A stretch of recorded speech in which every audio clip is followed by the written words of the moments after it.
Hello, ഇന്ന് നമ്മൾ നോക്കാൻ പോകുന്നത് ഒരു റിലേഷൻഷിപ്പ് റീഡിംഗ് ആണ്. അതിനുവേണ്ടി ഞാനിവിടെ 2 സെറ്റ് പയൽ വെച്ചിട്ടുണ്ട്. ഈ പയൽ ആദ്യത്തെ കാർഡ് പറയുന്നത് നിങ്ങൾ ഈ റിലേഷൻഷിപ്പിനെ എങ്ങനെ കാണുന്നു എന്നാണ്.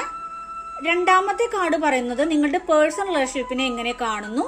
മൂന്നാമത്തെ കാർഡ് പറയുന്നത് ഈ റിലേഷൻഷിപ്പിന് ഡിവൈൻ്റെ സപ്പോർട്ട് എന്തുമാത്രം ഉണ്ടെന്നാണ്.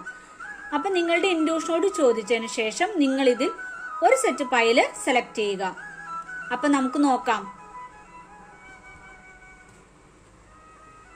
നിങ്ങൾ ആദ്യത്തെ പയലാണ് സെലക്ട് ചെയ്തെങ്കിൽ നിങ്ങൾ വിചാരിക്കുന്നത് നിങ്ങളുടെ പേഴ്സണെ നിങ്ങൾ ആർക്കും വിട്ടുകൊടുക്കില്ല എന്നുള്ളൊരു ചിന്താഗതിയാണ് നിങ്ങൾക്ക് റിലേഷൻഷിപ്പിലുള്ളത്. നിങ്ങളുടെ റിലേഷൻഷിപ്പിൽ നിങ്ങളുടെ പേഴ്സൺ കാണുന്നത് പല ഓപ്ഷനുകളിൽ ഒന്ന് മാത്രമാണ് നിങ്ങൾ എന്നാണ് കണക്കാക്കുന്നത്. ഈ റിലേഷൻഷിപ്പിൽ ഡിവൈൻ പറയുന്നത് നിങ്ങൾക്ക് ഒരു കമ്മിറ്റ്മെന്റ് ഈ വ്യക്തിയിൽ നിന്ന് പ്രതീക്ഷിക്കാമെന്നാണ്.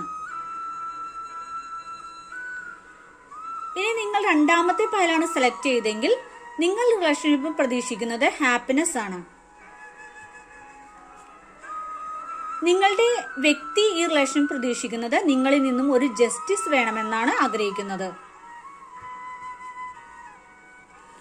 ഡിവൈൻ നിങ്ങളോട് പറയുന്നത് ഈ റിലേഷൻഷിപ്പിൽ ഒരു പുതിയ തുടക്കം നിങ്ങൾക്ക് കിട്ടുമെന്നാണ് പറയുന്നത്.